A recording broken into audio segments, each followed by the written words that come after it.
Bonsoir, c'est Stan, c'est encore une vidéo coup de gueule, cette fois-ci par rapport au harcèlement scolaire, car déjà d'une part, on n'est pas là pour parler de moi, mais d'une part, je l'ai vécu avec Ayoub, El Garaoui, Alicia Mercero, Hans Mokro, tout ça, je l'ai vécu à Châlons en Vendée, Kevin Diguet et compagnie, mais ça, des moqueries parce que j'étais pauvre, des moqueries parce que je m'intégrais pas, on me crachait au visage, ce genre de choses. Mais ce que j'ai vécu, c'est très loin d'être le harcèlement de la petite Chana au collège Marie Curie de Tourcoing. Et ce que je souhaite, c'est vraiment. L'autre jour, j'ai parlé des institutions psychiatriques. Là, je souhaite vraiment aussi que les institutions scolaires de l'État assument leurs responsabilités, que les académies nationales assument leurs responsabilités, que Popendial il fasse quelque chose.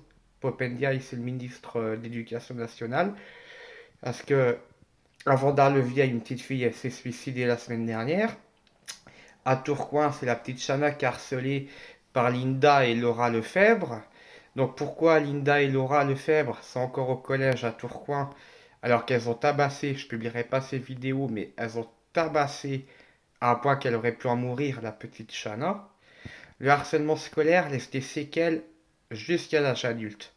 Je dis, moi j'en suis guéri personnellement, mais ça laisse des séquelles jusqu'à l'âge adulte.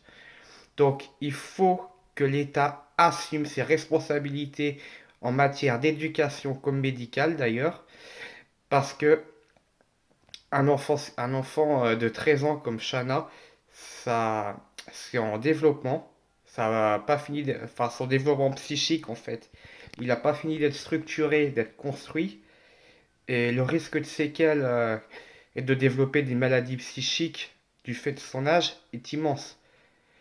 Et le harcèlement scolaire ne date pas d'hier, il continue, c'est tous les jours dans les écoles en France.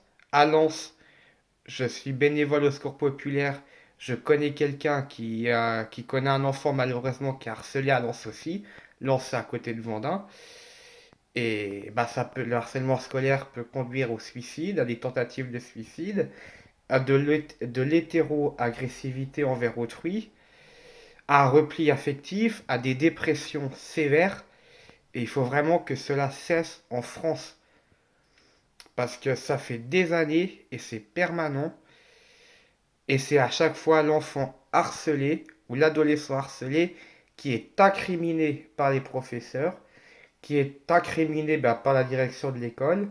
Quand il y a des signalements, il est incriminé par l'éducation nationale, il est incriminé par les conseils généraux des départements. Et souvent, c'est cet enfant, cet adolescent qui se retrouve chez le pédopsychiatre avec une AMO, avec un éducateur à domicile, je sais de quoi je parle, ça se passe toujours comme ça.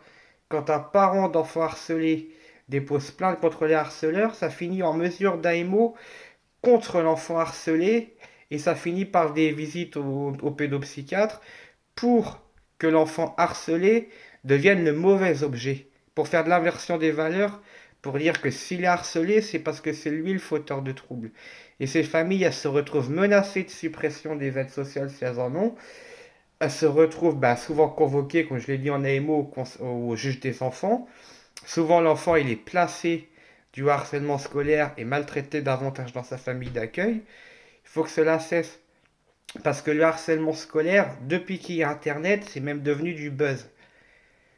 Humilier un enfant, c'est devenu une marque de communication pour vivre une heure de gloire, pour que ces putains d'ados Lefebvre et compagnie vivent leur quart d'heure de gloire sur TikTok, sur Insta, sur YouTube, sur Twitter et j'en passe. Mais faut penser que derrière ces vidéos hilarantes pour la plupart des gogols français qui les regardent, il y a un mineur qui en souffre et qui parfois en perd la vie. Et j'en appelle vraiment aux institutions pour que cela cesse et que ce collège Marie Curie à Tourcoing, il vire ces putains de Laura et Linda Lefebvre qui sont des gosses perturbés. Elles sont perturbées, elles devraient être dans un institut médico-éducatif ou dans une ITEP. Et elle devrait dégager du collège. Parce que normalement, c'est l'élève harceleur qui doit changer d'établissement scolaire et pas l'élève discriminé. Donc, je vous invite à partager cette courte vidéo, à partager mon message et surtout à écrire. Vous savez, vous pouvez écrire à l'Élysée, c'est gratuit. Écrivez à Madame Brigitte Macron. Excusez-moi, la colère contre les deux faibles, là, ça. Les difficultés pour parler. Il faut vraiment écrire aux institutions, à Madame Brigitte Macron, aux académies. Mais quand je dis écrire, c'est harceler. Faites des vidéos comme je le fais. Faites des vidéos comme Psycho4, comme Edgist en Liberté, comme Rock Soccer, comme Alan Duke. Il y en a plein qui essaient de dénoncer, mais au lieu de vous moquer de ces gens-là, mais battez-vous à nos côtés pour la dignité humaine dans nos institutions et surtout pour les droits des enfants. J'ai lu dans des articles que des gosses de CP à Lyon, là il y a 2 3 mois, des gosses de CP, 7 ans, ils ont violé une petite fille qui avait seulement 1 an de moins qu'eux, qui avait 6 ans, à faire venir la LGBT et compagnie dans les maternelles, à laisser les enfants regarder du porno dès l'âge de 5 ans. Des enfants de 7 ans violent des petites filles de 6 ans. Et ça se passe en France. Il faut que cela cesse et que des sanctions pénales sévères soient prononcées contre ces élèves et contre les parents. Parce que avoir des pulsions agressives, voire des pulsions sexuelles à des âges où en primaire, maternelle, collège, il y a de la déviance à un âge très jeune. Il faut vraiment que ça bouge, mais de suite. Que ça bouge de suite.